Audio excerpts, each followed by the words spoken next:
কল্পনা করুন, শত্রুরা হঠাৎ রাশিয়ার উপর পারমাণবিক হামলা চালালো। পুরো দেশের যোগাযোগ ব্যবস্থা, রাজনৈতিক নেতৃত্ব এবং সেনাবাহিনীর কমান্ড সিস্টেম ধ্বংস হয়ে গেল। এখন কি হবে? ঠিক তখনই ডেড হ্যান্ড সিস্টেম চালু হবে। একটি রহস্যময় সিস্টেম যা তৈরি হয়েছে শেষ প্রতিশোধের জন্য। যদি রাশিয়ার কমান্ড স্ট্রাকচার একেবারে ধ্বংস হয়ে যায়, তবে এই সিস্টেম নিজেই স্বয়ংক্রিয়ভাবে পারমাণবিক অস্ত্র ছুড়ে দেবে। কোনো জীবিত কমান্ডার ছাড়াই ধ্বংস করে দেবে শত্রুদের। কিন্তু কি এই ভয়ঙ্কর সিস্টেম এবং এটি কিভাবে কাজ করে? চলুন আজকের ভিডিওতে জানার চেষ্টা করি রাশিয়ার ডেড হ্যান্ড সিস্টেম সম্পর্কে। ডেড হ্যান্ড সিস্টেম কি? ডেড হ্যান্ড রাশিয়ার নাম পিয়েরিমিত্র, একটি স্বয়ংক্রিয় পারমাণবিক প্রতিশোধ ব্যবস্থা যা তৈরি করা হয়েছিল 1980-এর দশকে সোভিয়েত ইউনিয়নের সময়, যার মূল লক্ষ্য ছিল যদি রাশিয়ার কমান্ড স্ট্রাকচার পুরোপুরি ধ্বংস হয়ে যায়, তাহলে এই সিস্টেম স্বয়ংক্রিয়ভাবে পারমাণবিক অস্ত্র ছুড়ে দেবে, শত্রুকে ধ্বংস করবে, যেন কোনো জীবিত কমান্ডার ছাড়াই প্রতিশোধ নেওয়া যায়। ডেড হ্যান্ড সিস্টেম কিভাবে কাজ করে? ডেড হ্যান্ড মূলত 3টি ধাপে কাজ সম্পন্ন করে: সেন্সর সিস্টেম চালু হওয়া, সিগন্যাল মিসাইল উৎক্ষেপণ এবং প্রতিশোধের আগুন। প্রথম ধাপ, সেন্সর সিস্টেম চালু হয়।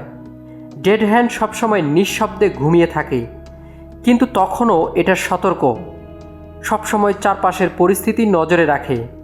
এই সিস্টেম কিছু নির্দিষ্ট সংকেত খুঁজে, যা ইঙ্গিত দেয় রাশিয়ায় বড় কিছু ঘটে গেছে। এই সংকেতগুলো হচ্ছে ভূমিকম্পের মতো কম্পন, যা আসলে পারমাণবিক বিস্ফোরণের কারণ হতে পারে; তীব্র তাপ ও আলো, যা সাধারণত পারমাণবিক হামলার পর তৈরি হয়; সব রেডিও যোগাযোগ হঠাৎ বন্ধ হয়ে যাওয়া, মানে কেউ আর বাইরে বার্তা পাঠাতে পারছে না বা আদেশ দিতে পারছে না; নির্দিষ্ট সময়ের মধ্যে কোনো সামরিক কমান্ড না আসা, যদি কোনো জ্যেষ্ঠ অফিসারও বেঁচে না থাকেন বা নির্দেশ না দেন, সেটাও একটি সংকেত। এই সবগুলো সংকেত একসাথে মিলে গেলে ডেড হ্যান্ড বুঝে যায় রাশিয়া আক্রান্ত হয়েছে, নেতৃত্ব ধ্বংস হয়েছে, এখন সময় প্রতিশোধের। দ্বিতীয় ধাপ, সিগন্যাল মিসাইল উৎক্ষেপণ। যেই মুহূর্তে সব সংকেত একসাথে মেলে, ডেড হ্যান্ড সিস্টেম আর মানুষের আদেশের অপেক্ষা করে না, তখন একটি বিশেষ ধরনের মিসাইল উৎক্ষেপণ হয়। এটাকে বলা হয় সিগন্যাল মিসাইল। এই মিসাইল শুধু ধ্বংসের জন্য নয়, এটা হলো এক ধরনের রেডিও টাওয়ার, যা আকাশে উঠে মিসাইল সাইলো, সাবমেরিন ও অন্যান্য পারমাণবিক ঘাঁটিতে বার্তা পাঠায়। সেই বার্তা একটাই: এখনই আক্রমণ শুরু করো। তৃতীয় ধাপ, প্রতিশোধের আগুন। যেই মুহূর্তে সেই বার্তা পৌঁছে যায়, রাশিয়ার সকল পারমাণবিক মিসাইল সিস্টেম একসাথে জেগে ওঠে। কোনো মানুষের আদেশের দরকার পড়ে না, কোনো প্রেসিডেন্ট, কোনো জেনারেল, কেউ নেই। তবুও রাশিয়া আক্রমণ করে ফেলে তার শত্রুদের। যুক্তরাষ্ট্রসহ সম্ভাব্য যেসব দেশ হামলা চালাতে পারে, তাদের লক্ষ্য করেই পাল্টা পারমাণবিক আক্রমণ হয়। এটা এমন প্রতিশোধ যেটা হয় মৃত্যুর পরেও। রাশিয়ার কেউই বেঁচে না থাকলেও শত্রু ধ্বংস হয়ে যাবে।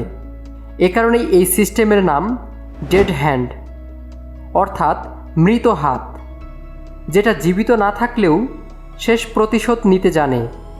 এই মেশিন জানে না দয়া, বোঝে না অনুশোচনা। এর একমাত্র লক্ষ্য, যদি রাশিয়া মরে তাহলে বাকি সবাইও মরবে।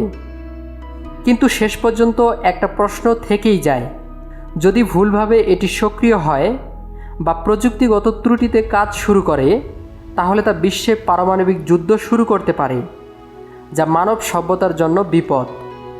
প্রিয় দর্শক, ডেড হ্যান্ড সিস্টেম সম্পর্কে আপনার মতামত জানাতে ভুলবেন না।